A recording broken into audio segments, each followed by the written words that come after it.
Olá, este é Por Dentro da Política e eu vou conversar com o deputado Alcides Amazonas, do PCdoB. Muito bem-vindo ao estúdio da TV Assembleia mais uma vez, deputado Alcides Amazonas. Eu é que agradeço por mais esta oportunidade. Deputado Alcides Amazonas, que presta contas de mandato com uma publicação que eu tenho em mãos, fazendo um balanço. Deputado, antes de mais nada, queria que o senhor falasse da sua defesa intransigente da melhoria do transporte coletivo no estado de São Paulo, na Grande São Paulo principalmente, e a defesa dos interesses dos trabalhadores do transporte. Olha, Jorge, o assunto transporte público ou mobilidade urbana, que é muito mais amplo, é um assunto que foi pautado pela sociedade através das manifestações que ocorreram a partir de junho, que começou aqui em São Paulo pela redução da tarifa em 20 centavos, mas ao longo das manifestações, o que ficou muito claro para nós é que o povo não estava querendo só a redução de 20 centavos, estava querendo muito mais investimento no transporte de forma geral. Ainda bem que a presidenta Dilma Rousseff, muito sintonizada com os anseios do povo que estava na rua, já liberou aí bastante recurso para diversos municípios, inclusive para São Paulo, para a cidade e para o estado de São Paulo, para investimento no transporte público. O povo todo da cidade de São Paulo, do estado de São Paulo, todos nós dependemos do transporte público, seja porque esteja usando ele, ou porque se ele for eficiente vai melhorar a vida de nós todos, né? Vai melhorar a vida de quem usa carro, inclusive. Um conjunto de medidas tem sido implantado aqui em São Paulo, né, pelo governo Haddad aqui na cidade.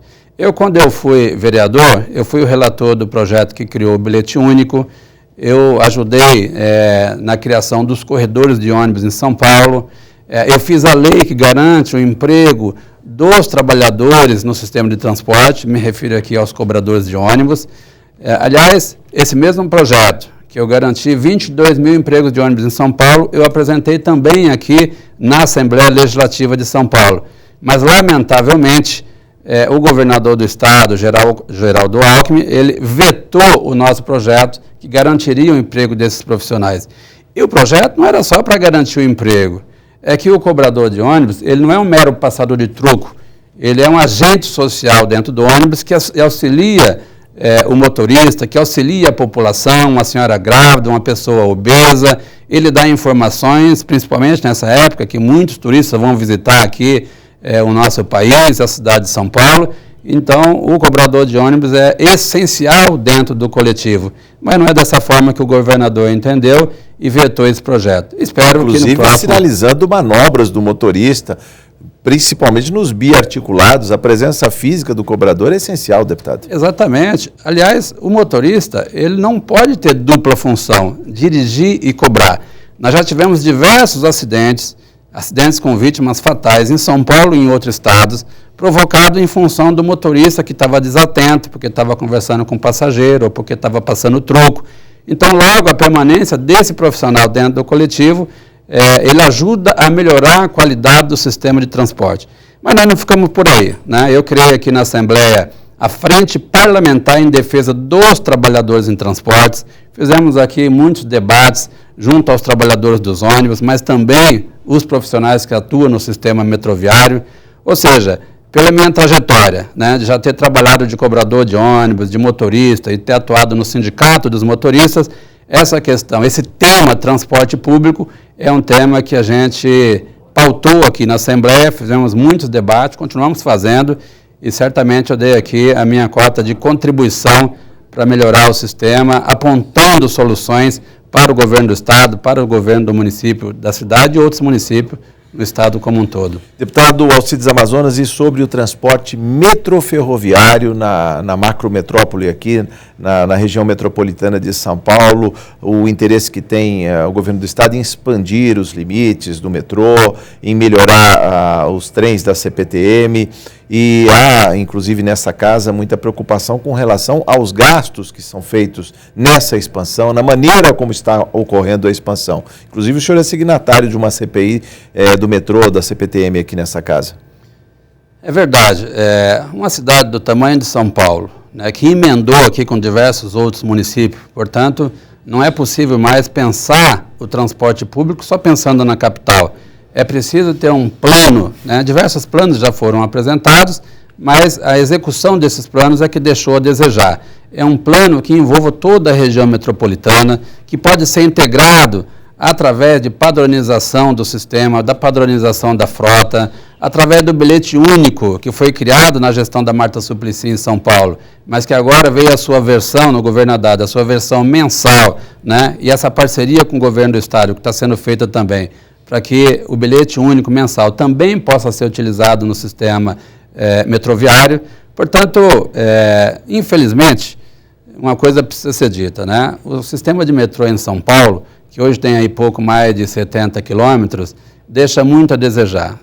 A cidade é muito grande, a região metropolitana é muito grande, nós ainda não temos um sistema de metrô na região metropolitana de São Paulo, nem o metrô que estava prometido para esse ano, para ir até o aeroporto de Cumbica, nós não temos ainda. Então nós precisamos pensar como que a gente aumenta mais, tenha mais investimento no sistema metroviário. O sistema do México, já disse aqui em outras oportunidades, é um sistema que começou a ser construído no mesmo ano que o metrô de São Paulo.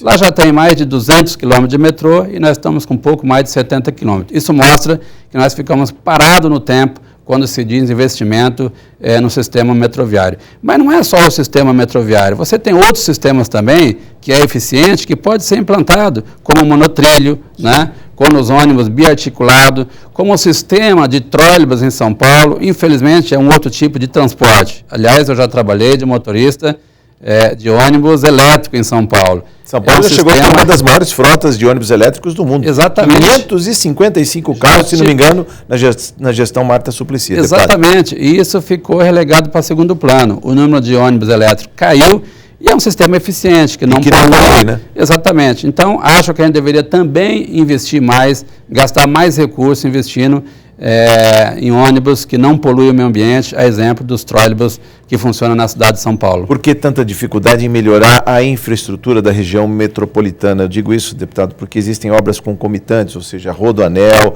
obras de expansão, monotrilho. Por que é tão difícil mudar de lugar ou melhorar a circulação na metrópole? Olha, Jorge, nós precisamos de mais política de Estado. Nós temos muita política de governo, né? Quando eu falo política de governo, né, para que o telespectador possa entender, aquela que dura que dura 4 anos, quando muito. Então, quando você tem a política de Estado, você tem uma política mais permanente, não importando qual é o governante que está de plantão.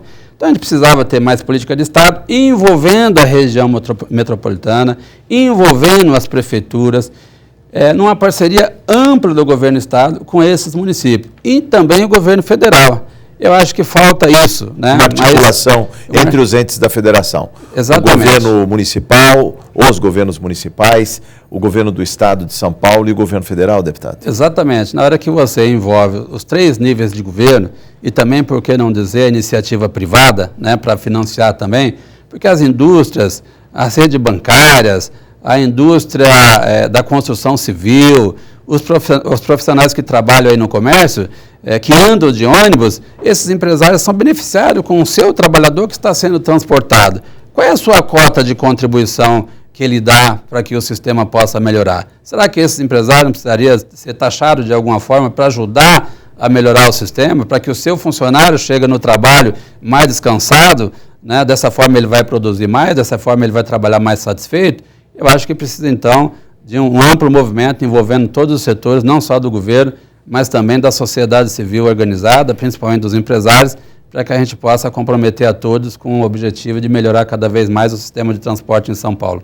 Eu vejo aqui na publicação o apoio do seu mandato à Copa do Mundo. Vamos falar sobre a Copa do Mundo, o entusiasmo aí dos brasileiros na realização desse evento planetário, deputado? Olha, a gente não poderia deixar de falar sobre um tema tão importante, né? O mundo todo disputa a realização da Copa nos seus países. Qualquer país do mundo gostaria de ter a Copa do Mundo no seu país. Nós temos aqui agora a Copa, vamos realizar, daqui a pouco vai começar a Copa do Mundo aqui no nosso país, e aqui São Paulo será protagonista da Copa do Mundo, que a abertura vai ser na arena lá do Corinthians, lá na Zona Leste, no bairro de Itaquera. Infelizmente, algumas pessoas têm feito aí algumas manifestações contra a Copa do Mundo. Eu acredito que essas manifestações não vão prosperar, até porque o clima da Copa do Mundo vai pegar, o nosso povo gosta do esporte, gosta do futebol, e a Copa do Mundo vai trazer muitos benefícios para o nosso país. O povo precisa entender, eu vou pegar a Zona Leste, eu sou morador da Zona Leste, né? Lá na Zona Leste está sendo construída a Arena de Itaquera. É um conjunto de viadutos, um complexo de viadutos, de túneis, de obras que estão sendo feitas em função do estádio do Corinthians. Essas obras vão ficar aí. Aliás, essas obras já precisavam delas, né? Já tinha necessidade. Muito antes do estádio. Só apressou a realização dessas obras. Portanto, todos esses investimentos vão continuar aqui no sistema viário. Você pega os aeroportos, por exemplo, né? Esses investimentos, nosso país melhorou bastante, gerou mais empregos, o nosso povo está podendo viajar mais, então já tinha necessidade de investir recursos nesses aeroportos para ampliar cada vez mais e baratear a tarifa. Está sendo feito agora, isso também não vai ser levado embora. Os aeroportos modernos, bonitos, com muito investimento, vai continuar para que o povo brasileiro possa se utilizar. Então, todos esses investimentos vão ficar por aqui, sem contar, né, que na medida que o nosso país, na medida que São Paulo é projetada para todo o planeta, né, porque o planeta inteiro vai assistir à Copa do Mundo. Então, isso ajuda na divulgação do nosso país, as coisas belas que o nosso país tem, que não é só futebol, seja, que não é só carnaval, alavanca o turismo, muito mais pessoas vão sair daqui divulgando as belezas do nosso país e certamente isso vai trazer muito mais turistas para o nosso país. É assim que ocorre nos outros países que realizam a Copa do Mundo. Por que não ocorreria no Brasil? Portanto, a defesa da Copa do Mundo é uma questão política importante e que nós devemos fazer uma das mais belas Copas do Mundo já realizada. E o Brasil tem todas as condições de fazer isso.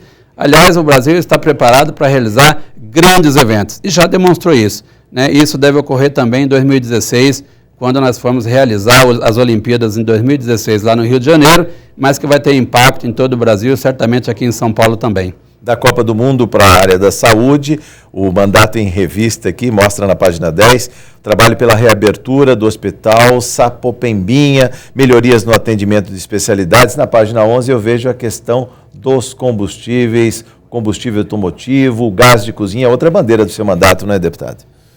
Sem dúvida. Mas antes de falar do combustível, o Hospital Sapopembinha, eu fui procurado pela comunidade lá da região, esse hospital, ele estava funcionando, de repente ele foi fechado para reforma e nunca mais abriu.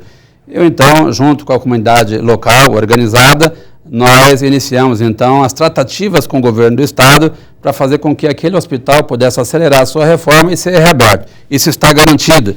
Nos próximos dias esse hospital vai ser reaberto para a alegria da comunidade que mora ali na região do Sapopemba, que poderá ter um atendimento melhor. E eu não preciso falar aqui sobre a importância da saúde. Qualquer pesquisa que você faz hoje vai apontar a saúde como uma das principais preocupações do nosso povo. Portanto, a gente teve uma dedicação bastante ampla para a reabertura desse hospital, que deve ocorrer em breve. Com relação aos combustíveis, de fato, eu, ao deixar o mandato de vereador na cidade de São Paulo, em 2005, eu fui para a Agência Nacional do Petróleo. E lá eu fiquei durante 7 anos como coordenador administrativo do escritório e também chefe de fiscalização. E quando eu assumi a Agência Nacional de Petróleo, em média, 20% dos combustíveis tinham algum tipo de adulteração. Depois de um longo trabalho, de uma força-tarefa envolvendo diversos órgãos públicos, nós conseguimos reduzir para 2%, essa marca que eu deixei a ANP. Portanto, deixei a ANP com sentimento de dever cumprido. Melhoramos bastante os combustíveis que nós colocamos nos nossos carros todos os dias. Agora, foi uma tarefa dura. Nós interditamos mais de 200 postos de combustível aqui na capital, interditamos mais de 600 postos em todo o estado. Então, foi uma guerra que nós estamos vencendo para a alegria dos consumidores que utilizam combustível nos seus automóveis. Melhoria da infraestrutura urbana e moradia digna. Outras duas bandeiras também do seu mandato, deputado. Olha, sem dúvida, o movimento popular, a luta pela moradia, todo brasileiro tem um sonho. Aliás, eu diria